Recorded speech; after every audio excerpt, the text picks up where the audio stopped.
দূরত্ব ছিল এরকম যে আমার মায়ের ততটা বেশি পছন্দ করতাম না, কারণ তার একটা সমস্যা ছিল কি, সে আমার বোনের যে হাজবেন্ড ছিল তার সাথে একটা ফিজিক্যাল রিলেশন ছিল। মেমোরি নেই না, আপনার? আমার ছোটবেলা থেকে কোনো মনে ছিল না। শুধু এটাই মনে পড়ে যে আমার মার সাথে আমার বেশি দূরত্ব ছিল একটা কারণেই ছিল। আপনার বোনের বিয়ে হয়েছিল মানে কত বছর বয়সে? বোনের বিয়ে হয়েছিল কত বছর বয়সে এটা বলতে পারবো না, কিন্তু ওর বিয়ে ছিল ক্লাস 3-তে থাকতে। ক্লাস 3 তে থাকতে আপনার বোনের বিয়ে হয়েছিল? মানে কিভাবে এটা পসিবল? এই- আপনি কি জেনেছেন পুরো স্টোরিটা আমাদেরকে একটু বলেন তো। আমি পুরো ক্লিয়ার হয়েছে মানুষের কাছ থেকে যে আমার যে বোনের হাজবেন্ড ছিল ওনার সাথে আমার মায়ের একটা ফিজিক্যাল রিলেশন ছিল। এটা আপনি মানুষের কাছ থেকে শুনতেন? কার কার কাছ থেকে শুনতেন? এটা আমার নানুর কাছ থেকে শুনতাম, আচ্ছা। আমার খালাদের কাছ থেকে শুনতাম। আমরা তো আমার নানুদের ফ্যামিলিতে বড় হয়েছি, আমার দাদা বাড়ি বরিশাল। আপনার সামনে কিভাবে বলতো তারা? আমি জিজ্ঞাসা করতাম যে কি জিজ্ঞেস তার করতেন? ভাইয়া এরকম কেন করে। মার ভাইয়া এরকম কেন করে? হ্যাঁ, তখন আমারে বলতো যে তোর ভাইয়ার সাথে তোর মাসির সম্পর্ক আছে, প্রেম আছে। এইগুলো কারা বলতো? আমার খালা বলতো, নানু বলতো, মামিরা বলতো, এরা বলতো। তখন আমি বলতাম যে প্রেম কি জিনিস, তখন আমি ছোট ছিলাম, আমি ততটা হয়তো বা বুঝতাম না। ওকে। তো তখন আমি সবসময় চেষ্টা, যখন আপনি এগুলো শুনতেন, আপনি তো অনেক ছোট ছিলেন, আপনার ভেতরে ফিলটা কি হতো? আমার মনে হতো যে ওখানে কি হচ্ছে, ওটা কি, আমি নিজের চোখে দেখতাম, বুঝতামও। মানে আপনার সামনেই ঘটনাগুলো হ্যাঁ, ঘটতো? ঘটতো। আমি দেখতাম দূর থেকে, মানে বোঝার চেষ্টা করতাম যে এটা কি হচ্ছে। এমনকি রুমের মধ্যে ঢুকলেও দেখতাম ওরকম অবস্থায়, কিংবা ওরকমই থাকতো। তো ওকে। তো আমি তখন আমার নানুরে জিজ্ঞেস করতাম, কিংবা আমার খালাদের জিজ্ঞেস করতাম যে এটা কেন হয়।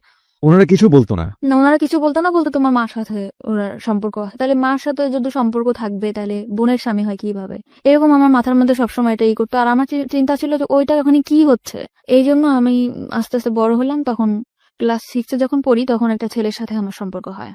এগুলো নিয়ে আপনি আপনার মাকে কখনো জিজ্ঞেস করেন না, যে আমি মা? মাকে কখনো জিজ্ঞাসা করিনি। আপনার মা কি জানতো যে আপনি আপনি এটা দেখছেন? হ্যাঁ, আমার মা জানতো আমি দেখছি, এবং আমার ফ্যামিলি সবাই জানতো, আমার বাবা এভরিবডি নোজ ইট? সবাই জানতো। জানার পরেও বিষয়গুলো নিয়ে কোনো কথা হতো না, কোনো ধরনের কোনো ঝামেলা হতো না আমাদের ফ্যামিলিতে? পুরো ফ্যামিলি তারপরেই ডিপেন্ড করতো কার উপর?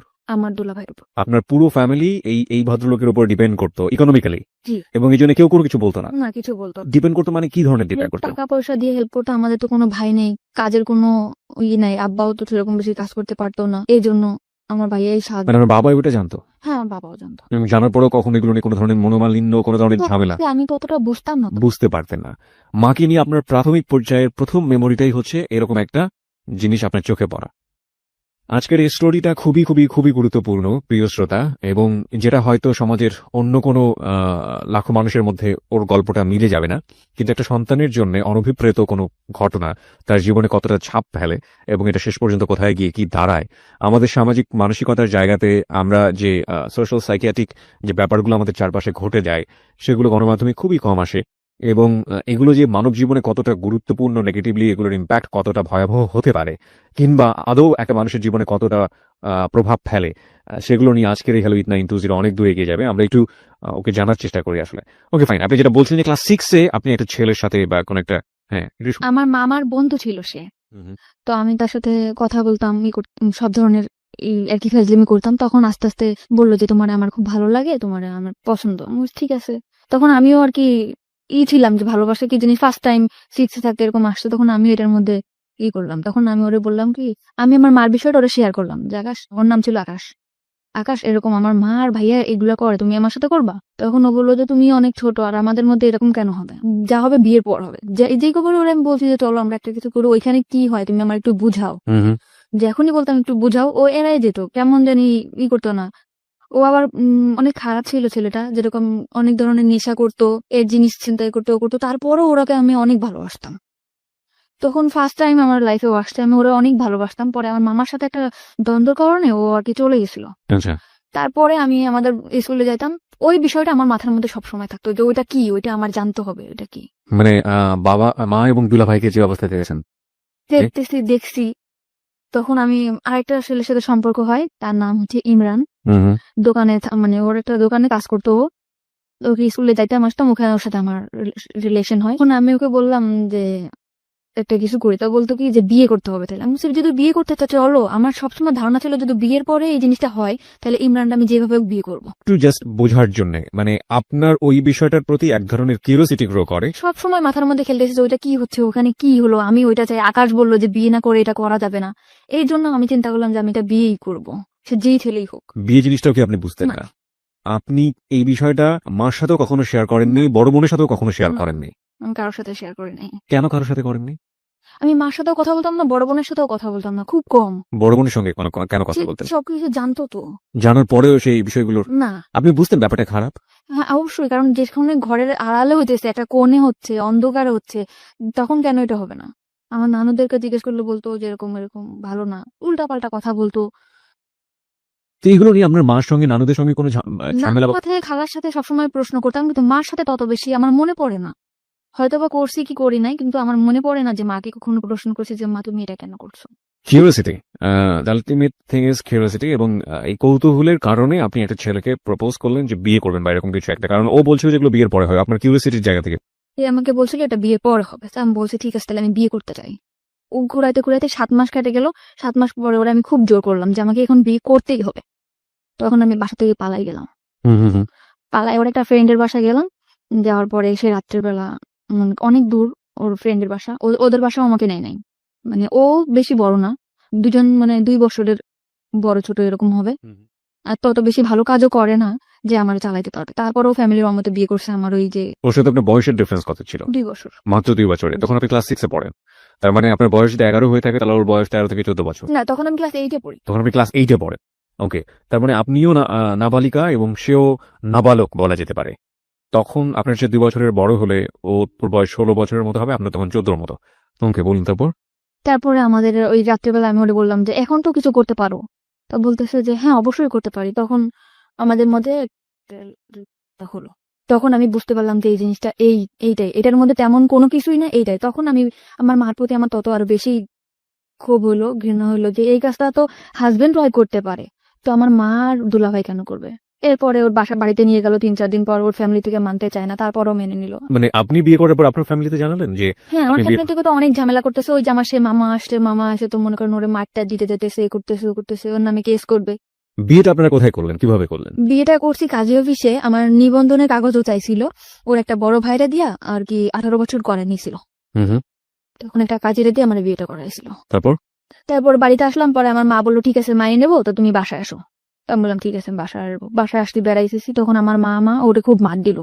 মার দেওয়ার পর আমি রাত্রে আবার চলে গেলাম। হুম। রাত্রে চলে গেলাম ওর বাসায়, যে মারাদুর যখন করছে আমি বাসাতেই থাকবো, আমার বাসায় আমি আর আসবো না। আমার ফ্যামিলির সাথে টোটাল যোগাযোগ বন্ধ। ওকে। হঠাৎ করে একদিন আকাশ আমার হাজবেন্ডের নাম্বারে ফোন দিছে যে আমি ওর মামা হয়ে কথা বলবো। আমার আকাশের প্রতি অনেক বেশি ভালোবাসা ছিল।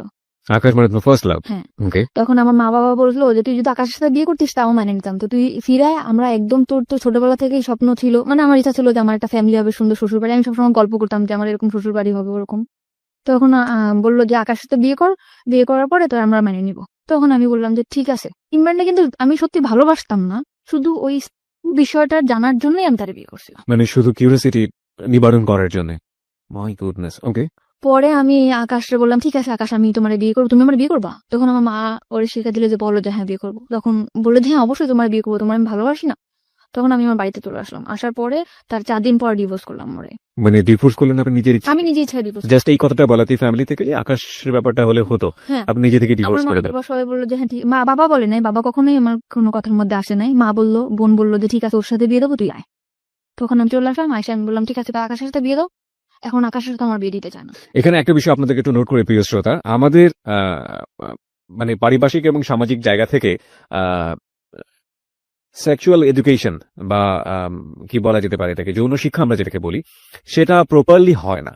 এর কারণ আমাদের সোসাইটিতে এটাকে ট্যাবু মনে করা হয় এবং এটা একটা গোপন বিষয়। এটাকে নিয়ে কথাবার্তা বলা সন্তানদের সামনে কিংবা এই বিষয়টা নিয়ে এইভাবে ওপেনলি একটা কথা হতে পারে, এই বিষয়গুলো আমাদের সমাজের চোখে ভালোভাবে দেখা হয় না। কিন্তু কিউরিওসিটির জায়গাতে একজন নাবালিকা কিংবা একটা শিশু যদি এই বিষয়টি কোনোভাবেই ভুল ব্যাখ্যার শিকার হন কিংবা কিউরিওসিটির জায়গাতে তাকে যদি প্রপারলি এডুকেশনটা না দেয়া হয়, সেটা তার জীবনে আসলে কি হতে পারে সেটার একটা বেস্ট এক্সাম্পল হচ্ছে আমাদের আজকের এই পাখির জীবনের প্রথম পর্যায়ের একটা গল্প। শুধুমাত্র একটা অবৈধ সম্পর্ক, যেটা বোঝে না অবৈধ সেটাও সে বোঝে না, এরকম একটা সম্পর্ক দেখে তার ভেতরে কিউরিওসিটি হয়েছিল যে আসলে জিনিসটা কি, এটা আমি বুঝতে চাই, এবং তার জন্য সে বিয়ে করে ফেলেছে। না সে বিয়ে জানে, না সে শারীরিক কোনো সম্পর্ক জানে। আমি স্পেশালি থ্যাঙ্কস জানাই যে ইদানিং আমাদের শিক্ষাক্রমে ক্লাস 8 এর পাঠ্য বইয়ের পাশাপাশি এরকম বিশেষ করে সেক্সুয়াল এডুকেশনের জন্য একটি পাঠ্য বইয়ের ব্যবস্থা করা হয়েছে এবং যেখানে খুব সুন্দরভাবে বিষয়গুলোর ব্যাখ্যা দেওয়া হয়েছে শারীরিক জ্ঞান অর্জনের জন্য। কোনটা পজিটিভ কোনটা নেগেটিভ হলে কি ধরনের ক্ষতি হতে পারে এবং এটা কোন বয়সে কি কি করা উচিত। আমার মনে হয় এটা আমাদের বিশেষ করে এই ধরনের ঘটনা থেকে অনেকখানি বাচ্চাদেরকে দূরে রাখবে। তবে দিস ইজ রিয়েলি টাফ, কারণ যেই ব্যারিয়ারটা আমরা ভাঙার চেষ্টা করছি এতদিন, যে ধরনের একটা অবয়ের মধ্যে ছিলাম, এগুলো নিয়ে কথা বলা যায় না, এগুলো নিয়ে কথা বলা পাপ, এগুলো নিয়ে কথা বলা অন্যায়, এবং এই ধরনের ব্যাপারে ছেলে মেয়েদেরকে সামনে নিয়ে আসা, ছেলে মেয়েদের এই কিউরিওসিটি গুলো নিবারণ করা বা ওদের সব বিষয়ে কিউরিওসিটি দেখলে ওদেরকে দমিয়ে দেয়া, এই বিষয়গুলো মারাত্মক রকম ভাবে টাফ করে দিবে আমাদের এই বিষয়টাকে। কিন্তু আমার মনে হয় যে যদি পজিটিভ কোনো রেজাল্ট আমরা পাই এবং পাওয়ার সম্ভাবনা যেহেতু আছে, সুতরাং এই জিনিসগুলোকে পজিটিভলি ছেলে মেয়েদের সামনে আনা উচিত। কোনটা ভালো কোনটা মন্দ সেটা তাদেরকে ক্লিয়ার করে বুঝিয়ে দেওয়া উচিত। নইলে গোপনে নিভৃতে এই ধরনের অসংখ্য ঘটনা সমাজে ঘটে যাচ্ছে যেগুলো আমরা কখনো ফোকাস করি না এবং অনেক সময় জীবনটাকে হেল করে দিতে পারে। বাই দ্য ওয়ে, আমরা ফিরছি আবার আপনার জীবনের গল্পে। তারপর আপনি ডিভোর্স করলেন এবং আপনাকে বললো যে না, বিয়ে দেবে না। তখন আমার ফ্যামিলি থেকে বললো, ওকে বিয়ে দেওয়ার মতো ছেলে হলো, ও ও এরকম খারাপ কাজ করে, চুরি করে, এটা করে ওটা করে, ওর সাথে বিয়ে দেবো না। তখন আমি বললাম, তোমরা তো নিয়ে আসলে, আর আকাশকে তো আমি অনেক ভালোবাসি। তখন আকাশে বললাম, আকাশ বললো, তুমি আমার সাথে পালাই যাবা? আমি ফোনে বললো, তো আমি বলছি, ঠিক আছে, আমি তোমার সাথে পালাই যাবো। তো ওর সাথে আমি পালাই যাওয়ার জন্য পুরো প্রস্তুত। পরে আমি ওর সাথে পালাই গেছি। যাওয়ার পরে 3 দিন ওর একটা ফ্রেন্ডের বাসায় নিয়ে আমাকে রাখছে, বলছে যে বিয়ে করি নাই, বিয়ে করবো। তখন একটা কাগজ আমার কাছে নিয়ে আসছে, এনে বলতেছে এটা কোর্ট ম্যারেজ করতে হবে, তুমি এটার মধ্যে সাইন করো। তখন আমি ওটার মধ্যে সাইন করছি। হাজবেন্ড ওয়াইফ যেভাবে থাকে ওভাবে থাকার জন্য পুরো প্রিপারেশন নিছি, বাসা নিছি, এরকম থাকবো। তখন ওর আরেকটা মামা ছিল, মানে আমার মামারই বন্ধু এরা, জি। তার নাম ছিল সুমন। তখন এসে বললো, তুমি যে এরকম বাসা টাসা নিছো, ওর সাথে কি তোমার বিয়ে হয়েছে? আমি বলছি হ্যাঁ। কয়েক ওইটা বিয়ের কাগজ না, এটা তোমার সাথে 1 বছরের কন্ট্যাক্ট ম্যারেজ করবে বলে বিয়ে করছে। মানে 1 বছরের কন্ট্যাক্ট ম্যারেজ করেছেন? ওকে। আমি তখন ওইটাও বুঝি না যে কন্ট্যাক্ট ম্যারেজ আসলে কি? আমি বলছি আমার কাগজটা দেখেন, আমি পড়তে পারবো। তখন আমার ও কাগজটা আকাশও দেখেন, আকাশ নিখোঁজ। যে এখন ওর সুমন মামার বললো এই কথা, তখন আকাশ নিখোঁজ। কিন্তু আকাশের প্ল্যান ছিল ওইটাই, যে মামা আমার আগে যে মামা ছিল তার সাথে তার দ্বন্দ্ব ছিল, এই জন্য সে আমার বিয়ে করবে কিংবা একটা ইসের মধ্যে রাখবে, কিন্তু সেও আমারে ভালোবাসতো না। কিন্তু আমি ভাবতাম যে একটা সংসার হবে, আকাশ আমার ভালোবাসা, আকাশের সাথে আমি ভালোভাবে থাকতে পারবো। সেভাবে হলো না। তো তখন আমার সুমন মামা ফোন দিল মা বাবারে, মা বাবা বললো যে ঠিক আছে ওরে নিয়ে আসো। জিনেদা ছিলাম আমরা, ইয়ান থেকে খুলনা নিয়ে আসলো। খুলনা নিয়ে যাওয়ার পরে আমার মা বললো যে ঠিক আছে, যা হয় হয়েছে, এরকম ভাবে থাকো। এরকম করে পরে আমার ঢাকাতে চলে আসলাম। আমার বোন আর দুলাভাইও ঢাকাতে থাকতো, তখন চাকরি হয়েছিল আমার বোনের। তো থাকতো মিরপুরে, আমি ওর বাসায় থাকতাম, টুকটাক বাসার কাজ টাজ করতাম, থাকতাম এবার। তার 2 বছর পরে তখন আমার লেখাপড়া একদম বন্ধ। মানে কোন ক্লাসে থাকা অবস্থায়? 8 ক্লাস 8 থাকা অবস্থায় আপনার লেখাপড়া বন্ধ। এইসব ঘটনা ঘটার পরে পরপর 2টো বিয়ে। ওকে। পরে আমাকে করলো 2 বছর পরে আমার ফ্যামিলি থেকে একটা ছেলে দেখলো। আচ্ছা। ফ্যামিলি থেকে ছেলে দেখার পরে আমি 2 বছর মধ্যে ঢাকাতেও থাকতাম, খুলনাতেও থাকতাম। পরে আমাকে আনলো, বাড়িতে দেখালো, ছেলে একবার দেখেই পছন্দ করলো। 1 সপ্তাহের মধ্যে বিয়ে। তারপর 1 সপ্তাহের মধ্যে বিয়ে ঠিক হলো। ছেলে দেখার পর বললো ঠিক আছে, আমার পছন্দ হয়েছে, আমি ওকে বিয়ে করতে চাই। ওকে। ছেলে কি করে? ছেলে বাড়িতে কৃষি কাজ করে। তা আমিও বললাম যে ঠিক আছে, ফ্যামিলি থেকে যখন দিতেছে আমি বিয়ে করবো। বাবা বাড়ি ঘর সব দেখে আসলো, বিয়ের দিনও পড়লো, হয়েও গেছে। তার বাড়িতে গেছে, মানে হয়েছে কি, তার বাড়িতে গেছে, তার চাচার যে ঘরটা আছে সেই ঘরটা দেখাইছে, তার চাচার বাড়িটা দেখাইছে। মানে যখন ঘর বাড়ি দেখাবে তখন সেই চাচার বাড়িটা দেখিয়েছে? আচ্ছা তার যে মূল বাসা সেটা সে দেখাই নাই। আচ্ছা। তা আমার ফ্যামিলিও বুঝতে পারে নাই। বিয়ের পরে আমাকে উঠাইছে একটা ভাঙার ঘরের ভিতরে, ঘরটা একদম হেলে পড়ে যাবে, উপরে টালি, নিচে আছে বেড়া আছে। আমি আমার হাজবেন্ডকে জিজ্ঞেস করলাম যে আপনাদের এই এটা কেন? তখন বললো কি, চাচার বাড়ি আর আমার বাড়ি কি এক না? তখন আমি বললাম, চাচার বাড়ি আর তোমার বাড়ি এক তো, সেটা তো কথা না। আমার তো ঘর, যেটা আমার যে ঘরটা আমি থাকবো, সেই ঘরটা যদি ভালো না হয় আমি কেমনে থাকবো? এই ঘরটা তো এখনই আমার শরীরে পড়ে যাবে। আমি বললো পড়বে না, সব ঠিক হয়ে যাবে, আমার জায়গা জমি আছে, বিক্রি করবো। তো তখন আমি মেনে নিলাম চুপচাপ যে যা হোক হয়েছে, জীবন তো অনেক ভুল হয়েছে। আর আমি ম্যারিড পার্সন ছিলাম, সে আনম্যারিড ছেলে। এটা সে জানতো? তার কাছে বলা হয়েছে এটা? তাকে কিন্তু বিয়ের আগে জিজ্ঞেস করা হয়েছে যে আপনি কি ম্যারিড পার্সন? সে বলছে যে না, আমি ম্যারিড পার্সন না। এবং আপনার সম্পর্কে বলা হয়েছে যে আমি নিজে তাকে বলছি আমরা দুটো বিয়ে করেছি আমি এরকম রিলেশন করে 2টা বিয়ে করছি। এবং কি কারণে বিয়ে করেছি কথা কারণটা বলেননি কখন? তো বলছি যে আমি রিলেশন করে বিয়ে করছি। দুটো বিয়ে করেছি? হ্যাঁ, সেটা শুনেই আমার প্রতি হয়েছে যে বিয়ের সাথে কোনো ব্যাপার না, আপনারা দেখে আমার খুব ভালো লাগছে। ওকে। তারপর আমরা আমার বাবার বাড়ি বেড়াতে আসলাম, বেড়াতে আসার পরে এইভাবে দিন যায়। তারপরও আমি শহরে তো মানুষ হয়েছি, তারপরও আমি অনেক কিছু মিস করতাম, যে এই জিনিসটা নাই, সংসারে এই জিনিসটা নাই। অনেক কষ্টে দিন যেত আমার। তার আর কোনো ভাই বোন ছিল না, সে একটাই ছেলে। ওকে। এখন আস্তে আস্তে আমার হাজবেন্ডের মধ্যে দেখলাম পরিবর্তন। কি পরিবর্তন? সে ফোনে কথা বলে, গ্রামের ছেলে তাও ফোনে কথা। কি ব্যাপার, তুমি কার সাথে কথা বলো? বলি কথা। তারপর আমি জানতে পারলাম, অনেক ভাবে জানতে পারলাম, চেষ্টা করে প্রায় 2-3 মাস পর জানতে পারলাম সে আগে একটা বিয়ে করছিল। সে আমার কাছে মাপটা তো এসে যে আমি বিয়ে করছি, তুমি মাপ করে দাও, আমি তোমার বলতে পারি না। আমি বিয়ের আগে তো আমি আপনাকে জিজ্ঞেস করছিলাম, আপনি আমাকে কেন বলেন নাই? ওকে। পরে বলতেছে তোমাকে আমার এত ভালো লাগছে যে তোমার কথা যদি আমি বলতাম তাহলে হয়তো বা তুমি বিয়েটা রাজি হতাম না। আচ্ছা। তখন আমি বললাম যে ঠিক আছে, যা গেছে গেছে, আপনি ওর মেয়ের সাথে যোগাযোগ করেন না, আমি করবো না। ওকে। তারপরও মেয়েটার সাথে যোগাযোগ করে। তখন আমি বললাম খুলনাতেই রাখবো না, তোমাকে আমি নিয়ে চলে যাবো ঢাকাতেই। ঢাকা আসতে গেলে কিছু টাকা লাগবে, কিন্তু আমার বিয়ের মধ্যে কোনো কিছু দেয় নাই, শাড়ি গয়না যা দেওয়া লাগে, গয়নাঘাটি কিছু দেয় না, এমনি শাড়ি চুড়ি লিপস্টিক এটা যা দেওয়া লাগে দিছে। এখন একটা রুলি দিছিল স্বর্ণের। তখন আমি মারে বললাম যে মা, এই রুলিটা আমরা বেশ বন্ধক রাখি, এখন ক্যাশ টাকা তো আমার কাছে দিতে নেই, বন্ধক রাখা আমি টাকাটা নিয়ে দিই, তুমি ও পরে চাকরি করে যখন টাকা ছাড়া যাবে তখন। তখন বললো যে ঠিক আছে চল বন্ধক রাখতে যাই। বন্ধক যখন রাখতে গেছি তখন আঙ্কেল আমারে বলে তুমি কি দুষ্টামি করতে আসছো আমার সাথে? কোন আঙ্কেল? মানে জুয়েলারি যে আঙ্কেল। ওকে। বলছি কেন আঙ্কেল? বলতেছে যে অবশ্যই তুমি এটা এমনিটি স্বর্ণ রিয়াই না, তুমি বলতেছো এটা স্বর্ণের। আমি বলছি কেন, এটা আমার বিয়েতে দিছে, এটা কেন এমনিটি স্বর্ণ হবে? এটা স্বর্ণের পানিতে ধোয়া, এটা 6 মাস পর কালার যাবে। তখন আমি আমার হাজবেন্ডের ফোন দিলাম যে তুমি আমাদের মানে টাউন আছে, টাউনে আসো। তখন দোকানে নিয়ে গেলাম, যেটা কি এটা তো স্বর্ণের না। তো বলতেছে কে বলছে স্বর্ণের না, অন্য দোকানে চলো। তুমি কোন দোকানে যাবা স্বর্ণপটির মধ্যে? পরে ওর যে দোকানে যাইতেছে সেই দোকানে একই কথা। তখন ও মানে ওর ঘাম বের হয়ে গেছে পুরা। পরে বলতেছে কি যে মাফ করে দাও, তোমার খুশি করার জন্য এটা করছি। তাও আমি মাফ করে দিছি ওরে। আমার ফ্যামিলি থেকে মোটে রাজি না যে এরকম এখন থেকে এই ছেলে এরকম করতেছে, তা ভবিষ্যতে সে কি করবে। হুম হুম হুম। তখন আমি তারপরও ঢাকাতে নিয়ে আসলাম, নিয়ে আমার বোনের কাছে রেখে গেলাম। ভাইয়া ওর একটা চাকরি দিয়ে দেয়। ওরা চাকরি দিল। ওর আগরাতে চাকরি হতে গেলে রক্তের গ্রুপ পরীক্ষা করতে হয়, গ্রুপ পরীক্ষা করাইলো, টাকা পয়সা যা লাগে সব ভাইয়া দিল, ম্যাচ ঠিক করে দিল। ভাইয়া মানে আপনার দুলা ভাই? সেই দুলাভাই। ওকে। মানে আমাদের ফ্যামিলিতে সে খুব কেয়ার করে। হুম হুম। তারপরে চাকরি দেওয়ার পরে চাকরি থাকলো আমার টাকা পয়সা দেয় না। ভাইয়ার শুধু একই কমপ্লেন যে ও নাকি ফোনে কথা বলে। আমি বলছি ফোনে তো আমার সাথেও কথা বলে। তারপরে আমার ভাইয়া বললো যে ঠিক আছে তুই ওর ঢাকাতে চলে আয়। তখন আপনি কোথায় ছিলেন? আমি আমার মার বাড়িতে ছিলাম। খুলনাতে ছিলেন? জি। তখন আমি ঢাকাতে চলে আসলাম, ভাইয়ার বাসায় থাকতাম। ও ছুটি ছাটা পাইলে আসতো, ভাইয়ার বাসায় থাকতাম, করতাম। তারপরে আমি বললাম যে ঠিক আছে, ভাইয়ার বাসায় তো মানে গেস্ট যে রুমটা, ড্রয়িং রুমটা যেটারে বলে, ওটা তো ভাইয়াদের ছুপা নাই, ওটা তো খালি আসতো, ওখানে আমরা একটা পর্দাটা নাই, ওখানেই আমরা সংসার করা শুরু করি। বললো ঠিক আছে। আমাদের মানে ওর রুম নেওয়ার মতো এত বেশি টাকা বেতন পাইতো না, মাত্র 7,000 টাকা বেতন পাইতো। তখন ভাইয়া বললো ঠিক আছে, এই কয় টাকা বেতন পাই তো আর বাইরে থাকা সম্ভব না, তো তোরা আমাদের এখানেই থাক, খাওয়া থাকা পাবো 3,000 টাকা দিবি তোরা দুজনে। তো শুধু খাওয়া থাকা, এছাড়া আমি যে তার ওয়াইফ, একটা কোনো কসমেটিক বা কোনো ড্রেস এগুলা কিছুই দেয় না। তখন আমার বোন বলে যে আমার বোনটা ভালোভাবেই মানুষ হয়েছে, তো তুমি এরকম ওর কিছু দেও না কেন? বলে এটা আমাদের ফ্যামিলি ব্যাপার। তা আমি বললাম ব্যাপার ঠিক আছে, তুই কিছু বলিস না। ভাইয়া তখন আমার ড্রেস যা লাগে দেয়। 7,000 টাকাতে স্যালারি পাইতো, 3,000 টাকা বোনটা দেওয়ার পরে যে কয় টাকা তো বাড়ি পাঠাই দিত। মানে ও বাড়িতে অনেক দেনা ছিল। আচ্ছা আচ্ছা। তো আমি বলতাম যে কবে শেষ হবে, আর আমাদের ঢাকায় আসতে আমরা কি আজীবন ঢাকাতে থাকবো? তোমার বাড়িতে একটা ঘর নাই, ঘর এরকম টুকটাক আর কি ঝগড়া হতো প্রায়। হুম হুম। হাজবেন্ড ওয়াইফ যেটা ভালোবাসে এটা কখনো আমি পাইতাম না। আচ্ছা। সবসময় মানে চিন্তা করতে কি এত চিন্তা করো তুমি চিন্তা করে তো কোনো কিছু বের করতেই পারো না। তখন আমার দুলাভাইরে বললাম ভাইয়া আমার একটা চাকরির ব্যবস্থা করে দাও। তো বললো যে এই তো তুই পাশ করিস না, এই যে পরীক্ষা দিয়ে পর চলে আসছে, তোর কি চাকরি দিব? তো ভাইয়ারা সবসময় বলতাম যে একটা চাকরি দিয়ে দাও, একটা চাকরি দিয়ে দাও। তখন ও যে কোম্পানিতে চাকরি করে, ফরেনার কোম্পানিতে, ওর একটা ম্যাডাম ছিল। তো ওই ম্যাডামটা বাচ্চা কাচ্চা হইতো না, তার হাজবেন্ডও বাইরে থাকতো, সেখানে একা থাকতো। তা আমারে তার কাছে রেখে আসছিল, মাসে 5,000 টাকা স্যালারি দিবে, অল টাইম তার সাথে থাকতে হবে। ওকে। তো এরকম আমি থাকতাম। তখন আমার হাজবেন্ড সে ডাইরেক্টলি বলতেছে বাসায় কাজে দিছে নেই করছেন, কিন্তু আমি বাসায় কাজ করতাম না, শুধু তার সাথে থাকতাম।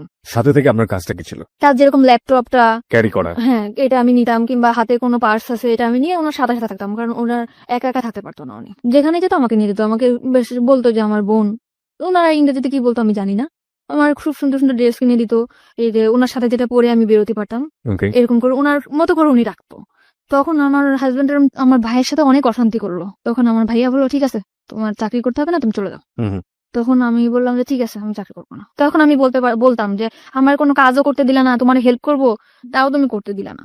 হুম হুম। আমি তাই কিন্তু হেল্প করতাম। আমি যে 5,000 টাকা পাইতাম তার থেকে 2,000 টাকা ওরে আমি দিতাম, আর 3,000 টাকা আমি রাখতাম। আচ্ছা। তখন আমার হাজবেন্ড বলতো যে কি এমন কাজ করতাম, মানুষের বাসায় কাজ করতাম, এরকম করে বলতো। তো আমি বলতাম এসব কথা বলবো না, আমি কি কাজ করি তুমি জানতা না। কিন্তু ওই যে ফরেনার ছিল উনি বলতো তুমি আমার সাথে 1 বছর যদি থাকো তোমার লাইফটা পুরো আমি ওকে করে দিয়ে যাবো। তখন চলে আসছি যখন বাসায়, রান্না বান্না করে খাই দেয় এরকম করে। আমার হাজবেন্ড করে কি ওই মেয়ের সাথে যোগাযোগ করে, আগের ওয়াইফের সাথে। আচ্ছা। তখন আমি বললাম যে তুমি এরকম কেন তার সাথে কথা বলো? বলে যে তার সাথে কথা বলি কে বলছে? তো এরকম বহুবার আমি হাতে নাতে ধরছি, হুম হুম। তারপরে সে স্বীকারই করে না।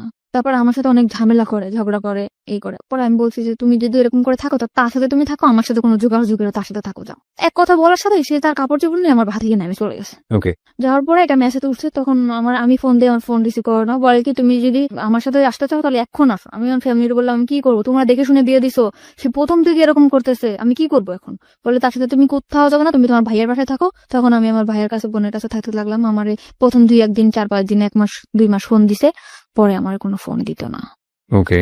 তখন আমার ভাইয়ার বলার পরে ভাইয়ার ইটফোর্স সিকিউরিটি সার্ভিসটা আছে, ওখানে যোগাযোগ করে আমার একটা চাকরি নিল লেডিস সিকিউরিটি গার্ডে। তারপরে ওখানে আমি চাকরি করলাম 1 বছর মতো। 1 বছরের মধ্যে আমি কারোর সাথে মিশলাম না। আমি অফিস, বাসা, অফিস, ঢাকা শহর মানে এই সময় হাজবেন্ডের সাথে কোনো সম্পর্ক না। নেই বা ডিভোর্স হয়নি? না, ওকে। ঢাকা শহর সম্বন্ধে আমার কোনো ধারণাই নেই। বোরকা পরতাম, বেশ বাসা থেকে যেরকম বড় বড় জামা পরতাম, গ্রামে থেকে যেরকম আসতাম ওরকমই ছিলাম। 1 বছর পরে আমার ওই যেখানে চাকরি করতাম ওইখানে একটা ল্যান্ড ওনার ছিল, ল্যান্ড ওনার? ওখান থেকে আমার সে অফার করে তার সাথে। মানে ওই বিল্ডিং এর ল্যান্ড ওনার? ওকে। ওই ল্যান্ড ওনার আমার প্রপোজ করে যে মানে বিভিন্ন ভাবে, তুমি দেখতে অনেক সুন্দর, তোমার লুকিংটা অনেক সেক্সি, তোমার দেখতে খুব ভালো লাগে। পরিচয়টা হলো কিভাবে? মানে উনি আসে যায়, আমি সালাম করি যে স্যার আসসালামু আলাইকুম, আবার লিফটটা আমি ধরে দেই, উনি উঠে। ল্যান্ড ওনার যেহেতু, আবার আসলে উনি হাতে যদি কিছু থাকে ওটা আমি ক্যারি করি। তো এই জন্য উনি আমার মানে ডাকলো যে তুমি একটু উপরে আসো, 13 তলায় আসো। আমি গেছি জি স্যার।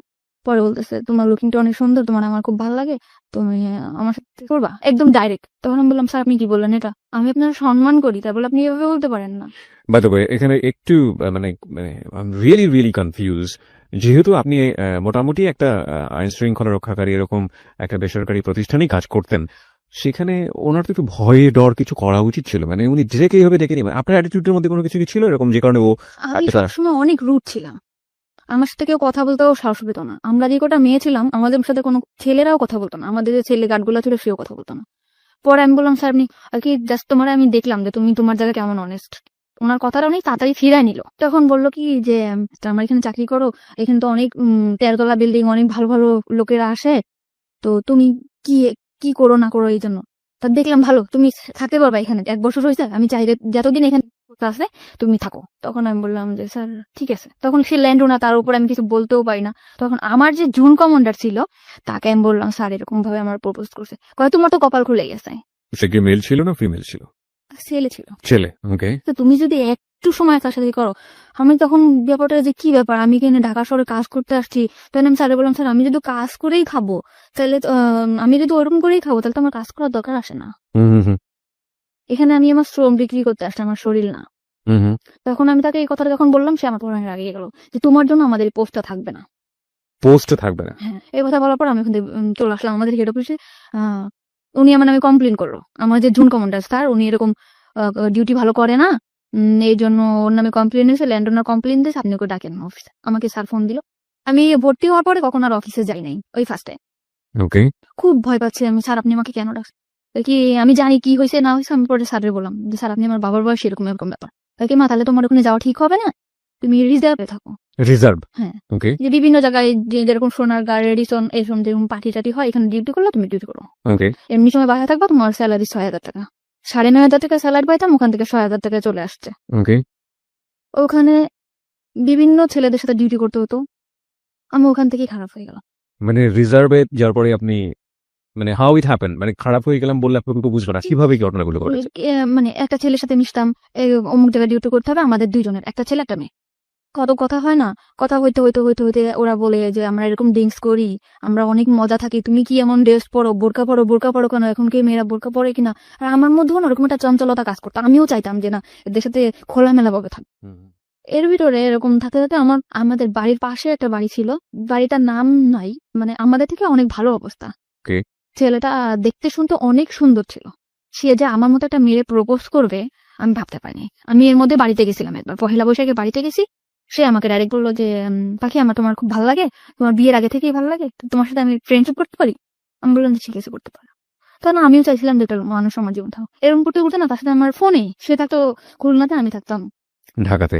ফোনে রিচার্জ করে দিতাম, আমি চাকরি করতাম, ফোনে রিচার্জ করে দিতাম 50 টাকা 100 টাকা, কোনো গেঞ্জি যা পারতাম কিনে রাখতাম ওর জন্য। ও খুশি হতো, আমার অনেক বেশি মানে আমার কথা দিয়া বলায় রাখতো। আমি এখন যেটা বুঝি যে না আমার কথা দিয়া বলায় রাখে। মানে বিভিন্ন রকম কথা বলতো। ও আমাকে কখনো একটা সুতাও কিনে দিত না, কিন্তু আমি চিন্তা করতাম যে ওরে কি পরলে ভাল লাগবে, কি করলে ভাল লাগবে, এটা করতাম। যেমন প্যান্ট, শার্ট, টি শার্ট, ঘড়ি এগুলা কিনতাম, বিভিন্ন উপর টাকা দিতাম। আমি আর যে 6,000 টাকা থেকে মানে অল্প কিছু, ধরুন 200-500, তখন ওইটাই আমার কাছে বেশি ছিল, ওরকম দিতাম। ও নিত, ও চাইতো। পরে ও মাস্টার্স কমপ্লিট করলো, তখন আমি বললাম যে তুমি ঢাকাতে আসবা, বললো হ্যাঁ ঢাকাতে আসবো। ঢাকাতে আসলো ফ্রেন্ডের বাসায়, আমরা ঢাকায় দেখা করলাম, কথা বললাম অনেক। ও সবসময় বলতো তোমার আমি বিয়ে করবো, যে আগে থেকে আমার পড়াশোনাটা কমপ্লিট হোক। ছেলেটা অনেক সুন্দর ছিল। মানে ও তো বিবাহিত ছিল? না, বিবাহিত ও ছিল না। একদম বিবাহিত ছিল না। আপনার সম্পর্কে সব জানতো? হ্যাঁ, আমার বাড়ির পাশে সব জেনে শুনে আমার দিকে আগাইছিল। ওকে। কিসে পড়তো ছেলেটা? তখন মাস্টার্স করতেছে। মাস্টার্স করছে, আর আপনি দিকে ক্লাস 10ও পাস করেন? না, ওকে। ঠিক আছে, তখন আমার হয়তো ওটা আবেগ ছিল, আমি বুঝতাম না যে ও যেরকম আমার দিকে আগাইছে। আমি ভাবতাম মনে হয় সত্যি সত্যি ও আমার ভালোবাসে। এখানে একটা বিষয় একটু নোট করছি প্রিয় শ্রোতা, আজকের স্টোরিটা এতটাই বেশি সেন্সিটিভ, আমাদের সামাজিকতার জায়গা থেকে আজকের অতিথির পুরো ফেসটুকু আমরা ফেসবুকে দেখাতে পারবো না। কিন্তু একজন মাস্টার্স পড়ুয়া একটা ছেলে একটা ক্লাস 8 পড়ুয়া একটা মেয়ের প্রতি এফেক্টেড হতে পারে কি কারণে, কতটুকু সৌন্দর্য একজন মেয়ের মধ্যে থাকলে এ ধরনের ঘটনা ঘটতে পারে, ততটুকুই সুন্দর ও আসলে, এবং অ্যাবসলিউটলি শি ইজ বিউটিফুল। কিন্তু আমরা আমাদের গল্পের জায়গাটা থেকে আমরা পারছি না ওর পুরো মুখ অবয়বটা আপনাদেরকে দেখাতে। চলুন আমরা আবারও ওর কাছে ফিরি। হ্যাঁ বলুন তারপর। কিন্তু আমি সবসময় চাইতাম যে আমার ছোট্ট একটা সংসার হোক। আমি আবারও স্বপ্ন দেখতে শুরু করলাম যে আমার লাইফে যা গেছে গেছে, ও হয়তো বা আমার এই সুন্দর একটা সংসার দিতে পারবে। বাই দ্য ওয়ে, আপনি যখন এটা বলছিলেন যে আপনি আপনার ছেলে কলেজের সাথে মিশে বিভিন্ন পার্টিতে হ্যাঁ, তারপর দায়িত্ব করতেন, ওই সময়গুলো থেকে আপনি ওদের সাথে মিশে ড্রিঙ্কস না তখন আমি এগুলো তখনও ওরা শুরু করেন? করতো, ওরা করতো, আমি আর কি ভাবতাম যে আসলে আমি একটু করবো, এই করবো, মানে ভালো লাগতো। তারপর চিন্তা করতাম না, বোনের বাসায় থাকি, ভয় পেতাম, কিছু করতাম না। তো তখন নাজিমের সাথে আসতে, মানে আমার সাথে রিলেশন ছিল, তার নাম ছিল নাজিম। তখন ও বললো যে ঠিক আছে আমি তোমার বিয়ে করবো। আবার স্বপ্ন দেখতে শুরু করলাম যে আমার ছোট একটা সংসার হবে। আমরা অনেক প্ল্যানিং করলাম যে আমাদের একটা মেয়ে বেবি হবে, এরকম বাসা নিব, তুমি তো এরকম সুন্দর, আমাদের বেবিটাও হয়তো। অনেক ভাবে প্ল্যান করলাম। পরে আস্তে আস্তে দেখি কি ও ফোনে আমার সাথে তত সময় দেয় না, ফোনে ততটা সময় দিচ্ছে না। কিন্তু ও তো আপনার সম্পর্কে সমস্ত কিছু জানতো, বিশেষ করে দুটো বিয়ে হয়েছে আপনার, এরকম ভাবে আপনি সংসারও করেছেন এবং আমার ফ্যামিলি অবস্থা সবই জানে। সব জানতো। ও কি শুধুমাত্র আপনার সঙ্গে প্রেমের সম্পর্কই ছিল নাকি আলাদা এক ধরনের ইন্টেনশন ছিল, ফিজিক্যাল ইন্টেনশন? Physical relation. কোনো ধরনের কোনো ইন্টেনশন ছিল না। ওকে, বলুন তারপর।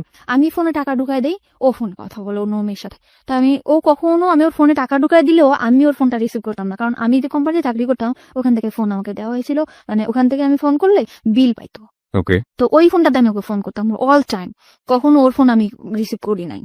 চিন্তা করতাম বেকার, কি করবে, ওরা আমি টাকা দিই। ও বন্ধু বান্ধব আমার ফোন দিত, যে বলতো জানি আজকে না আমার ফ্রেন্ডের সাথে আমার পার্টি দিতে হবে, আমার কটা টাকা দিবা, 500 টাকা দাও না। ওকে। তখন আমি এভাবে সবসময় টাকা পয়সা দিতে থাকতাম। পরে একটা সময় বললাম, আমার ফ্যামিলি থেকেও জানাজানি হয়ে গেল ব্যাপারটা, যে তুই আবারও একটা ছেলের দিকে এরকম করে পড়তেছিস, তোর হাজবেন্ড আছে এরকম আছে। তখন আমি আমার ফ্যামিলির বকাবকি শুরু করলাম, কি হাজবেন্ড, তোমরা কি দেখে দিছে এই করছো। তখন নাজিম আস্তে আস্তে দূরে সরে যেতেছে, আমার বলতেছে ডাইরেক্ট বলতে, তুমি আমার ফোন করবা না, কখনো ফোন দিবা না, কোনো কারণ ছাড়াই।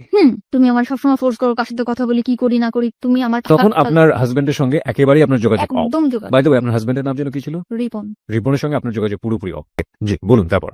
তো রিপনের সাথে কোনোভাবে যোগাযোগ নেই, মানে আমার হাজবেন্ড কোনো যোগাযোগ করে না, কিছু না। ওকে। তখন আমি নাজিমরে বললাম বিয়ে করবে না, তখন ও বললে যে ভালোবাসলে যে বিয়ে করতে হবে এমন কোনো কথা আছে, তোমারটা আর আমারটা কি একসাথে ম্যাচ করে? এতদিন পরে সেটা বললো যে ভালোবাসলে কি বিয়ে করতে হবে? কিন্তু তোমার আমার অনেক ভালো লাগে, তোমার অনেক ভালোবাসি, কিন্তু তোমার আমার বিয়ে করা সম্ভব না। তো ওরে আমি অনেক বেশি ভালোবেসে ফেলছিলাম, মানে আমি যাকেই ভালোবাসি অনেক বেশি ভালোবেসে ফেলি। কিন্তু সবাই আমার সাথে মানে বুঝতেই পারি না যে এরা আমার সাথে এরকম প্রতারণা করতেছে। তখন নাজিম ফোন দেই, ফোন ধরে না, ফোন দেই, ফোন ধরে না। তখন এই যে আমার যে ফ্রেন্ডরা ছিল ওদের সাথে আমি মিশলাম। ওকে, মানে কলিগ যারা। কলিগ ছিল, এদের সাথে আমি মিশলাম, মিশতে মিশতে বললো যে ড্রিঙ্কস করা ভালো লাগে। পরে আমি এক পর্যায়ে ড্রিঙ্কস করলাম, ড্রিঙ্কস করলে সত্যিই দেখলাম ভালো লাগে। মানে ওই যে নাজিমের বিষয়ে যে কষ্টটা, কিংবা আমার যে পুরা মার দিক দিয়ে কষ্ট, কিংবা হাজবেন্ডের দিক দিয়ে কষ্ট, আমার কোনো কষ্টই নেই, পুরা দমে ড্রিঙ্কস করলাম। এমন ড্রিঙ্কস করতেছি আমার মধ্যে চেঞ্জ দেখে আমার দুলাভাই আমার দিকে হাত বাড়াইলো। যেরকম আমার বোন অফিসে গেছে, আমার দুলাভাই হঠাৎ আমার এসে পিছন দিয়ে ধরা ধরে বলে, তোর আমার খুব ভালো লাগে, তোর হাজবেন্ড নিয়ে আমি তোরে ভালোবাসি। তখন আমি আমার বোনকে বললাম, বোন তুই কোথায়? বাসায় আসছে। বাসায় আসার পর আমার 17,000 টাকা ছিল, ওর কাছ থেকে টাকাটা নিয়ে আমি বাসা দেখে চলে গেলাম। তো আরেকটা মেয়েরে নিলাম, মেয়েটার নাম ছিল মেঘলা। ওরে নেওয়ার পর ও আর আমি থাকতাম। তো ওখান থেকে আরো সুন্দরভাবে ড্রিঙ্কস করতে পারতাম। বাসায় কখন আসলাম কখন গেলাম, ড্রিঙ্কস করে চিল্লাইতাম, কানতাম, নাজিম করে ওরে ফোন দিতাম, কোনো ছিল না, কিন্তু আমি ওখান থেকে ড্রিঙ্কস করা শুরু করলাম। ওই বন্ধু বান্ধব ছিল, মানে শেয়ারে, কিন্তু আমি 200 টাকা দিতাম, ও 200 টাকা দিত, এরকম একটা বোতল কিনে নিয়ে আসতো, বোতল কিনে খেতাম, খাইতে বাসায় যেতাম, মাতলামো করতাম, এই করতাম। তো এরকম করার পরে এখন রিজার্ভে ছিলাম তো আমি। পরে নতুন একটা পোস্ট লাগবে 1 তারিখে, গেল বছর, যে বছরটা চলে গেল, ওই গেল বছরের এই 1 তারিখে 1 তারিখে পোস্ট লাগছে। লাগার পর আমার এই যে জুন কমান্ডার, মানে যে জুন কমান্ডার, ওনার সাথে আমার পরিচয় হলো যে ঠিক আছে, আপনার জন্য আমি ডিউটি করব এরকম একটা খ্রিস্টান প্রতিষ্ঠানে। ওকে তখন আমার খ্রিস্টান প্রতিষ্ঠানে দিল, আমি ওখানে ডিউটি করতাম। ওকে ডিউটি করার পরে ওখানে ডিউটি করতেছে 2টা মেয়ে, আমি আর একটা মেয়ে, আর ওই বাসাটায় থাকতাম। তা আমার হাজবেন্ড আমার মানে সব দিক দিয়ে যোগাযোগ বন্ধ ছিল, কোনোভাবে আমার সাথে কোনো যোগাযোগ করতো না। ওকে তা আমার যে ছাড়টা ছিল, উনি আবার আমার খুব হেল্প করতো। জি হেল্প করতো মানে কিরকম, আমি ঠিক মতো বাসায় যাচ্ছি কিনা, কি করতেছি না করতেছি, এই বিষয়টা সে দেখতো। আচ্ছা তারপর আমি ড্রিঙ্কস করতেছি, এটা অনেকভাবে বাধা দিত যে পাখি আপনি ড্রিঙ্কস করবেন না, আচ্ছা এরকম না করতে। আমি বললাম, আমি আপনার না কেন শুনবো, আমি আপনার না শুনবো না, আমি একজনের ভালোবাসি, এরকম আমি এত বেশি ভালোবাসতাম, চিল্লা পাল্লা করতাম, ড্রিঙ্কস করতাম, রাস্তাঘাটে চিল্লা পাল্লা করতাম। ওকে তখন আমারে বললো যে একটা মানুষ এত ভালোবাসতে পারে। তখন আমার ওই স্যার নাজিমকে ফোন দিল যে ভাইয়া, একটা মেয়ে আপনাকে কতটা ভালোবাসে। তখন ও বললো যে হ্যাঁ, মেয়েটা অনেক ভালো, আমি ওকে ভালোবাসি, কিন্তু ওকে আমার পক্ষে বিয়ে করা সম্ভব না। ওকে নাজিম এটা বললো। ওকে তখন আমার সব কলিগরা ওকে একবার একবার করে ফোন করলো যে ভাইয়া, মানে আপনি সব কলিগের কাছে আপনার উইকনেসটা দেখাতেন, যে মানে আপনার দুর্বলতাটা দেখাতেন। আমি ড্রিঙ্কস করার পরে আমি আর সবসময় ওরকম ওরে ফিল করতাম, আমি আগের মতো ডিউটি করতে পারতাম না, করতে পারতাম না ওরকম। ওকে তারপরে আমার করলো, আমি ওখান থেকে সরে আসলাম আস্তে আস্তে, মানে ফ্রেন্ডদের কাছ থেকে সরে আসলাম, কিন্তু আমি বাসায় ড্রিঙ্কস করতাম। তখন আমার স্যার বললো যে তুমি এভাবে ড্রিঙ্কস করো না পাখি, তুমি আসলে অনেক ভালো মেয়ে, এরকম বিভিন্ন রকম কথা বলতো। কিন্তু ওই পোস্টায় আমি ঠিক মতো আবার ডিউটিটা করতাম, আমার কোনো জায়গা থেকে আমার ডিউটির কারণে কখনো চাকরিটা যেত না। ওকে আমি ঠিক মতো ডিউটি করতাম, ডিউটি আওয়ার্সের পরে আমি উল্টাপাল্টা করতাম, যেরকম ড্রিঙ্কস করতাম, আবার বাইরে ঘুরতে যেতাম, এটা করতাম। তখন আমার স্যার আমার দিকে আগে আসলো। কিভাবে আগে আসলো, বললো যে তোমার মতো ভালো যদি আমার ওয়াইফ আমারে বাসতো, তাহলে আমার মনে হয় পুরো পৃথিবীটা ওরে দিয়ে দিতাম। এই ধরনের কথা বলতো। মানে তার ওয়াইফের প্রতি অনেক ধরনের দুর্বলতা আমাকে দেখাইতো, মানে তার ওয়াইফ তার দিক দিয়ে পারফেক্ট না, সে তাকে ভালোবাসে না, সে তাকে কোনোভাবে সুখ দিতে পারে না, সে তার ছেলের দিকে যত্ন নেয় না, সে তার সংসারে কোনোভাবেই মানে মন নেই, এরকম। তখন আমি বললাম, এসব কথা আমারে বলেন কেন? তখন আমার মনের মধ্যে কিন্তু নাজিমই আছে। আর সে মানে অফিস আওয়ারের পরে আমার নিয়ে ঘুরতে যেত, আমিও যেতাম, আমার ড্রিঙ্কস করাইতো, ঘুরতে যেত, করতো। তখন আমি খুশি ছিলাম, ভালোই ছিলাম। ওকে তারপরে না হইলো, ওনার ওয়াইফ যখন বাড়িতে গেছে, তখন আমি আর উনি একদিন ড্রিঙ্কস করছি। উনি ড্রিঙ্কস করলে কোনো প্রবলেম হয় না, ওকে কিন্তু আমি ড্রিঙ্কস করার পরে আমি মানে পুরো অ্যাবনর্মাল হয়ে যায়। তখন আমি চিন্তা করতাম, মানে আমার সেন্সই থাকতো না। কিন্তু ওই নাজিমকে কল করতাম, নাজিমকে কল করে এটা করতাম ওটা করতাম, উল্টাপাল্টা চিল্লাপাল্লা করতাম। তো ওনার ওয়াইফ যখন বাড়িতে গেছে, ওনার বাসায় আমাকে নিয়ে গেছে। এটা কি আপনি জানতেন আগে থেকে যে ওনার না, বাড়িতে আছে? তা আমি কিছু জানতাম না। আমরা কিন্তু কুড়িল বিশ্বরের একটা বার আছে, ওখানে থেকে ড্রিঙ্কসটা বাইরে এনে ড্রিঙ্কস করছি, এটা জায়গায় বসে ড্রিঙ্কস করার পর আমি অ্যাবনর্মাল হয়ে গেছি। পরে উনি ওনার বাসায় আমাকে নিয়ে গেছে। নিয়ে যাওয়ার পরে সত্যি কথা আমার সেন্স ছিল না, তখন হয়তোবা আমাদের মধ্যে ফিজিক্যাল কোনো রিলেশন আছে, হয়তোবা মানে কি আমি শিওর। ওকে আপনি পরবর্তীতে শিওর হয়েছেন? ওকে হয়েছে তার মানে ড্রিঙ্কস করার অনেক রাত্রেবেলা আমার মানে সেন্স একদম, আমি এখানে স্যার, আমি এখানে কেন? তখন বলতেছে কি যে তোমার আমার খুব ভালো লাগে, তোমার সবকিছু পারফেক্ট, আমার ওয়াইফের থেকে তুমি অনেক বেটার, এরকম করে বললো। তখন আমি খুব কাঁদতেছি যে আপনি এটা কি করলেন, আপনার সাথে আমার এটা কেন হলো, এরকম করে। তখন মানে নিছি, নেওয়ার পরে না তখন চাকরিটা বাঁচানোর ভয়, তখন ভয় পেতাম কি হয়তো বা চাকরিটা থাকবে না। চাকরি না থাকার ভয়টা কেন ছিল? মানে চাকরি করতাম, এটা তো কোনো সরকারি চাকরি না, এটা যখন তখন চলে যেতে পারে। আপনি যার কথা বলছেন উনি চাইলে আপনার চাকরি ডিসমিস করে দিতে পারেন। হ্যাঁ, একজন জুন কমান্ডার ছিল, সে চাইলে চাকরি ডিসমিস করতে পারতো, কারণ ফার্স্ট যেখানে চাকরি করতাম উনি কিন্তু তখন আমার নামে কমপ্লেইন করার পরে আমার চাকরিটা ওখান থেকে যাওয়ার পরে আমি রিজার্ভে আসছিলাম। ওকে সো আপনার এই ভয়টা কাজ করতো? হ্যাঁ, এইভাবে কাজ করতো, এই যে আমার যদি কোনোভাবে চাকরিটা না যেত। তারপর এরকম যে আমার বিভিন্ন জায়গায় ঘুরতে নিয়ে যেত, বিভিন্ন জিনিস গিফট করতো, কিনে দিত। আপনি এগ্রি করে গেলেন? হ্যাঁ, আমি এগ্রি করে গেলাম যে নাজিমের অ্যাবসেন্টটা কিন্তু সে ঢুকে পড়ছে আমার লাইফে এত দ্রুত। মানে কি বেশ কিছুদিন হয়েছে, 4 মাস এরকম। সে এরকম একটা মানুষ যে সে কিভাবে যেন আমার ক্যাশ করে ফেললো। আর তারা আমি কিন্তু ফার্স্ট টাইমে বলতাম যে আপনার আমি কখনো ভালোবাসবো না। আমি তারা আরো বলতাম যে আপনার ওয়াইফ আছে না, এরকম এরকম জিনিস গিফট করবেন, এইভাবে সে অনেক ওয়াইফকে কিভাবে কনভিন্স করবে? হ্যাঁ, সে তার ওয়াইফকে কিন্তু অনেক চেষ্টা করতো, কিন্তু তার ওয়াইফ সেরকম ধরনের ছিল না অ্যাকর্ডিং টু হিজ ল্যাঙ্গুয়েজ, মানে তার ভাষ্য অনুযায়ী। ওকে তার কথা অনুযায়ী সে ওরকম ছিল না, সে পারফেক্ট ছিল না, ঠিক আছে। তারপরে এরকম আমার তখনও আপনার আগের হাজবেন্ডের সঙ্গে আপনার না, আমার ডিভোর্স হয়নি। আমার আগের হাজবেন্ডের সাথে আমার ডিভোর্স ছিলই না। ওকে আমার হাজবেন্ডের সাথে আমার কোনো যোগাযোগও ছিল না। তারপরে এই করছে এরকম আসতে যেত আমার ডিউটি আওয়ার্স এর পরে তার সাথে আমরা একসাথে ঘুরতে যেতাম, খাইতাম, ঠিক আছে, এরকম ভাবে ছিল। সে এরকম আস্তে আস্তে আমার একদম অনেক কাছে চলে আসলো। সে মনে করেন আমার ডিউটি আওয়ার্স এর পরে আমার না দেখলে পাগল হয়ে যেত। যেমনি হোক আমার বোঝাতো সে চলে আসতো, কোথায় চলে আসতো? অফিসের ওখানে চলে আসতো, আইসা আমার নিয়ে বাসায় নামায় দিয়ে আসতো। যেহেতু সে একজন অফিসার এবং তার আন্ডারে তো অনেক এমপ্লয়ি কাজ করে, বাকি সবাই বুঝতো না ব্যাপারটা এবং তার জন্য এটা প্রেস্টিজিয়াস না? দূরে থাকতো অফিস থেকে, মনে করেন এখান থেকে 10-5 মিনিট হাঁটে যাওয়া লাগবে, এরকম এতটা দূরে থাকতো সে। সে আমার রিক্সায় যাইতে কষ্ট হবে দেখে সে রেগুলার, একটা ভাঙা রোড ছিল, ওই ভাঙা রোডে রেগুলার আমার জন্য বাইক নিয়ে দাঁড়ায় থাকতো। ওকে ওকে ওখান থেকে আমাকে নিয়ে ওখানে নামায় দিয়ে আসতো, নামায় দিয়ে আসতে যেতে এরকম রেগুলার দিয়ে আসতো। তারপরে আমি বুঝলাম যে আসলে সে আমাকে অনেক ভালোবাসে, ওকে অনেক ভালোবাসে। তারপরে আমি আস্তে আস্তে ওনার প্রতি দুর্বল হলাম। যখন আমি দেখলাম যে না, তার ওয়াইফ তার প্রতি না, তখন আমি তার প্রতি দুর্বল হলাম। ও দুর্বল করে ফেলছিল আমাকে, এমন মানে ওয়াইফ তার প্রতি ডিভোটেড না, এটা তো তার ল্যাঙ্গুয়েজ ছিল। তার ছিল, আর আমিও বুঝতাম। কিভাবে বুঝতেন? মানে সে যখন ফোনে কথা বলতো, মানে তার ওয়াইফের বলতো একটু পানি দাও তো, তুমি নিয়ে খাও। এটা আপনি ফোনে শুনতে পাতেন? হ্যাঁ, এটা আমি শুনতে পেতাম। তুমি নাও কিংবা এদিকে আসো তো, মানে আমি just শুনতাম। তার ফ্যামিলি সম্পর্কে আপনি কতটুকু জানতেন? শুধু ওই ওয়াইফের বদনামই জানতেন নাকি আরো অন্য কিছু জানতেন? না, ওয়াইফের অতটুকু জানতাম, তার ফ্যামিলিটা অনেক বেশি ভালো ছিল।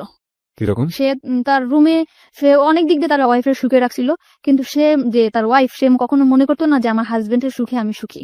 সে মনে করতো তার সুখই তার সুখ, হাজবেন্ডের যে একটা জিনিস, এই জিনিসটা যে আমার, সে এটা ভাবতো না।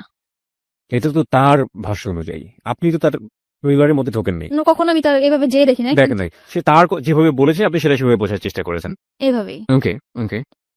তারপরে এরকম কয়েক মাস গেল, যাওয়ার পরে তখন এই কয়েক মাসের মধ্যে আপনারা কি কি করছেন? হ্যাং আউট করছেন, বাইরে ঘুরে বেড়াচ্ছেন, ডেট করছেন, রুম ডেট করছেন জি কন্টিনিউয়াসলি? জি কন্টিনিউয়াসলি। একবারের জন্য মনে হয়নি যে অন্যায় করছেন? অন্যায় ফার্স্টে মনে হয়েছিল, পরে মনে হলো যে না, আমার লাইফটা কি, আমার তো ওই নোংরা জায়গা থেকে উঠাই নিয়ে আসছে। আমি যে ড্রিঙ্কস করতাম, আজে বাজে ছেলেদের সাথে আমি মিশতাম, আমি যে খারাপ হি অলসো ড্রিঙ্কস, সেও তো সে ড্রিঙ্কস। কিন্তু আমার জন্য ড্রিঙ্কস করতো, সে কিন্তু ফার্স্টে করতো না। মানে আপনাকে এখানে থেকে নিয়ে আসার জন্য যে কোনো ভাবেই হোক না কেন, আপনার যে রাস্তায় আছেন সেই রাস্তায় আগে পা দিয়েছে, তারপর ওখান থেকে সরানোর চেষ্টা। নিশ্চয়ই আমাকে বিভিন্ন ছেলেদের সাথে আমি মিশতাম, বিভিন্ন ছেলেদের সাথে আমি ভালো কোনো ড্রেস পরতাম না, যেরকম জিন্স টপস এগুলো পরতাম। ওকে, জিন্স টপস। ওকে, হ্যাঁ, এইগুলা থেকে সে আমার বাই করছে, ভালো ভালো ড্রেস কিনে দিছে, বড় বড় হাতার জামা বানায় দিছে, যে এগুলা পরো না, খারাপ বলবে মানুষ। মানে আমার মধ্যে একটা চেঞ্জ আনছে সে। আমি যেরকম আগে রাস্তায় বেরোলে মনে হতো যে না, এই ছেলের সাথে দুষ্টামি করবো, কথা বলবো, এরকম আমার আর মনে হয় না। বাই দ্য ওয়ে, আমার একটা প্রশ্ন আছে। ছেলেটা যদি আপনাকে এতটাই ভালোবাসবে, তাহলে প্রথম দিন নিয়ে কি কেন এই ধরনের শারীরিক সম্পর্ক করলো?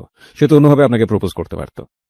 এটা হয়তো বা তারও ইচ্ছা ছিল না, এটা আমি আসলে জানি না। কখন আপনি তাকে জিজ্ঞেস করেছেন পরবর্তীতে যে তুমি আমাকে যেহেতু লাভই করো, তাহলে আমি কেন তাকে এটা বাধ্য করলে? করছিলাম। আপনি তাকে বাধ্য করেছেন অ্যাকর্ডিং টু হিজ ভয়েস, মানে সে এটা বলেছে? সে বলেছে তুমি আমাকে বাধ্য করছো, আমি একটা পুরুষ মানুষ, আমি কন্ট্রোল হয়ে গেছি। বাধ্য করেছে বলেন? আপনার অ্যাটিটিউডের মধ্যে এগুলো ছিল? হ্যাঁ, আমি হয়তো বা কিছু করছি, কিন্তু এটা আমার, বললাম না, আমার তখনও সেন্স নাই।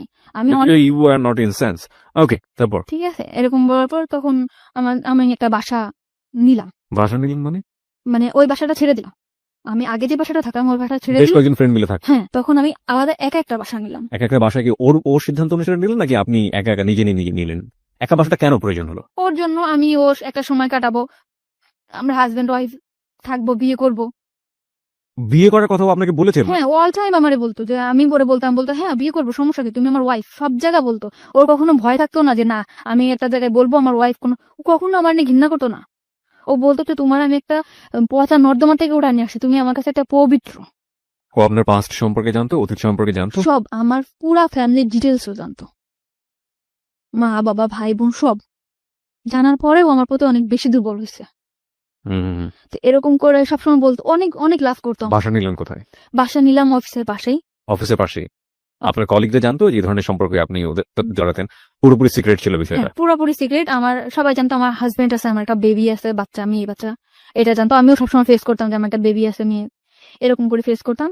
তো ওরকম বাসায় আসতো যাইতো, সবাই জানতো আমার হাজবেন্ড। তো আমাদের মধ্যে না বিয়ে একটা সময় কাজী অফিসেও নিয়ে গেছে আমাকে। কাজী অফিসে নিয়ে গেল? হ্যাঁ, চলো বিয়ে করবো। গেছি, তখন আমার ডিভোর্স হয় নাই। তখন কাজী অফিস থেকে বললো যে ওনার তো ডিভোর্স হয় নাই, 3 মাস, ডিভোর্স হওয়ার 3 মাস পর বিয়ে করতে হবে। এ কথা বলার পরে বলতেছে যে তাহলে কি করব? তখন আমি বললাম যে ঠিক আছে, আমি ফ্যামিলির সাথে কথা বলি, মা বাবার সাথে বলি যে আমি ডিভোর্স করব। আপনি কি জানতেন যে উনি যদি আপনাকে বিয়ে করতে চায় তাহলে ওনার আগের ওয়াইফের পারমিশন লাগবে? হ্যাঁ, না এটা আমি জানতাম না। এটা আপনি তখন জানতেন না, তখন এটা আমি জানতাম না। Okay. তখন আমি আপনি তখন কখনো কি প্রশ্ন করেছেন যে তুমি যে আমাকে বিয়ে করতে চাচ্ছ, তোমার আগের ঘরের কি হবে, আগের সংসারের কি হবে? মানুষের দুইটা বউ থাকে না, এটা অ্যান্সার দিত। আমি যদি চালাইতে পারি, আমাকে দুটা বউ থাকতে পারে না, আর আমি তো এটাই আপনি মানতাম। তো একটা সংসারের স্বপ্ন দেখতেন, সুন্দর একটা সংসার আমি- যেখানে আপনার বিচরণ থাকবে, সুন্দর একটা ঘর, সেখানে আরেকজন মানুষের শেয়ার আছে, এটা মানতে পারতেন? এটা হয়তো বা মানতে পারতাম না, কিন্তু তখন আমি এমন একটা অবস্থায় ছিলাম, ওরে পাওয়ার জন্য সবকিছু করতে রাজি। ও 2টা কেন 5টা বউ থাকবে, ও তো আমারও সময় দিতেছে। ও তো আমারই সময় দিতেছে। হ্যাঁ, this is very important part, প্রিয় শ্রোতা। আমরা বারবারই বলি, মানুষের যখন খুব ডিজাস্টার মোমেন্ট যায়, সেই সময়টাতে আসলে যে কেউ যখন পাশে এসে দাঁড়ায়, ইভেন একজন শত্রুও যদি, অতীত জীবনের একজন শত্রুও যদি পাশে এসে দাঁড়ায়, সেই মানুষটাকে অদ্ভুত রকমের ভালো লাগে। কিন্তু সেটার মধ্যেও যে এক ধরনের জটিলতা থাকে, সেটা ভবিষ্যতে একসময় মেঘ কেটে যাবে, আকাশ পরিষ্কার হয়ে যাবে। তারপর এই মানুষের যে কন্ডিশন, ফ্যামিলি কন্ডিশন বা এই মানুষের যে অবস্থা, সেটা আসলে আমার জীবনকে কতটা প্রভাবিত করতে পারবে ইন এ পজিটিভ সেন্স, ওই জিনিসটা কিন্তু মাথার মধ্যে কাজ করে না। আর ওর একটা ব্যাকগ্রাউন্ড কথা আপনারা চিন্তা করবেন, ও তখন বয়স খুব বেশি হলে 17 থেকে 18, এবং ওর এডুকেশন, ওর ফ্যামিলি ব্যাকগ্রাউন্ড, ওর যে অবস্থা, সবকিছু জায়গা থেকে এটা অত্যন্ত লোভনীয় মনে হয়েছে ওর কাছে। সব দিক থেকে মেন্টালি অনেক বেশি ডিপেন্ডেন্ট হয়ে গেছে। আর ফিজিক্যাল ব্যাপারটা তো ওর জন্য কি, সেটা ছোটবেলা থেকে যারা শুনছেন একেবারে প্রথম থেকে তারা বুঝতেই পারছেন। হ্যাঁ, বলুন। তারপর তখন বাসা নিলেন?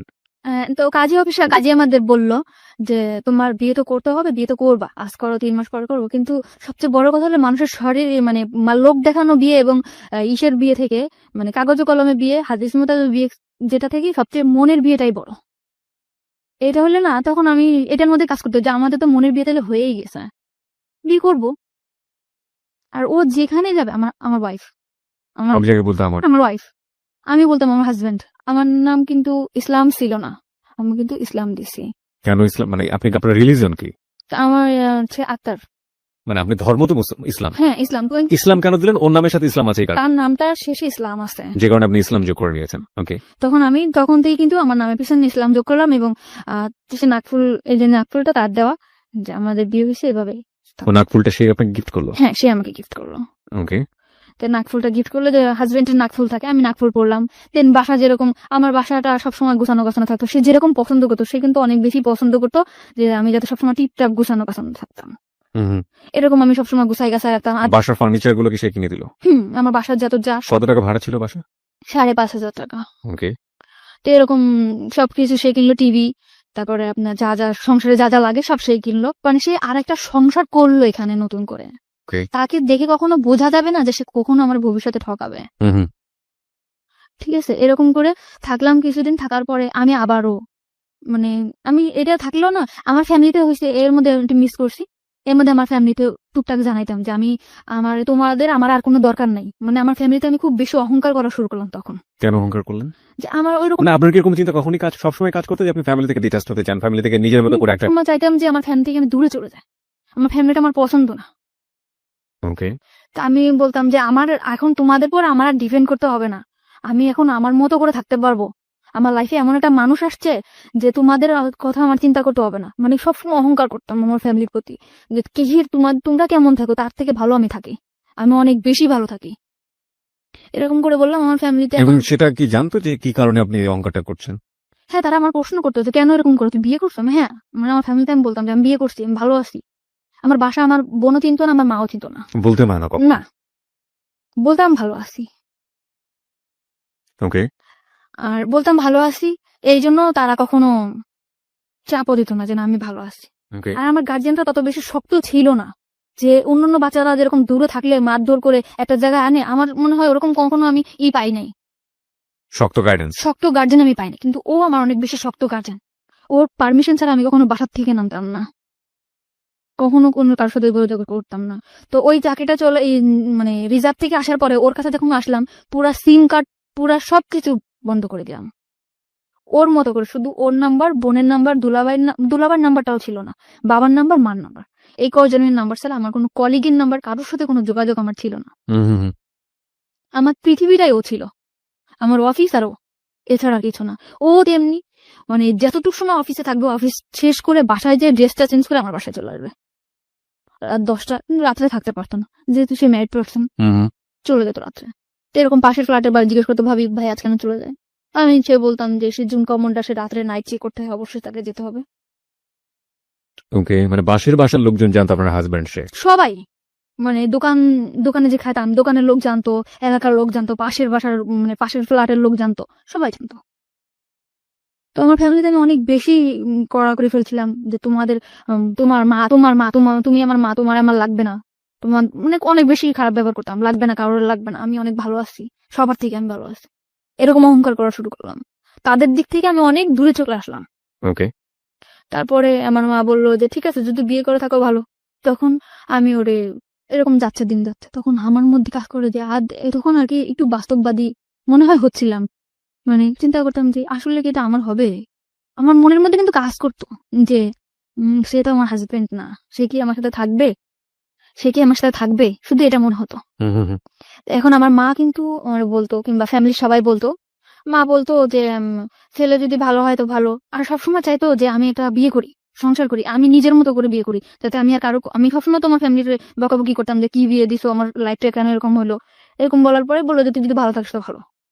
আমি বলতাম যে মাকে এই বাজার করছে, ওই বাজার করছে, মাও ভালো, কিন্তু মা সবসময় বলতো যে এই যাই হোক, শুনলি তো অনেক ভালো, তুই ওর কাছ থেকে কিছু টাকা পয়সা রেখে দিস, জিনিসপত্র গয়নাগাটি। আমার মধ্যে না কখনো এই লোভটা কাজ করতো না।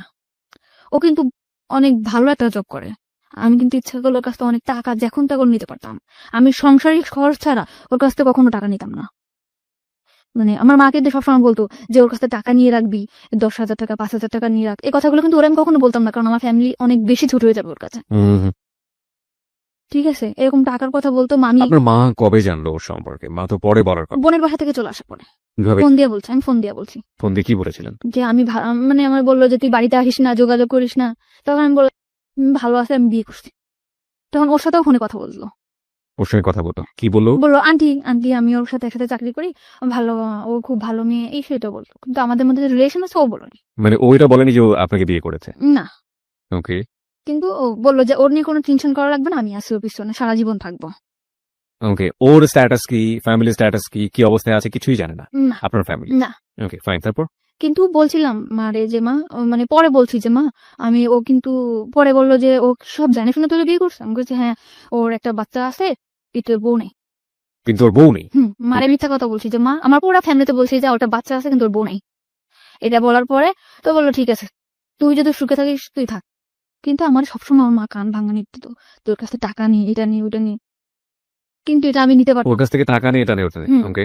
কিন্তু এটা আমি ওরে চাইতেও পারতাম না। কিন্তু একদিন আমি চাইছি, একদিন আমি বললাম যে তুমি আমার টাকা দাও, তোমার লাইফ থেকে আমি চলে যাবো। তুমি মানে টাকা দাও, তোমার লাইফ থেকে আমি চলে যাবো। লাইফ থেকে চলে যাওয়ার প্রশ্নটা কেন আসলো? মানে চলে যাওয়ার প্রশ্নটাকে আমি চিন্তা করতেছি যে ও কি সত্যি আমার কোনোদিন স্ত্রীর মর্যাদা দিতে পারবে।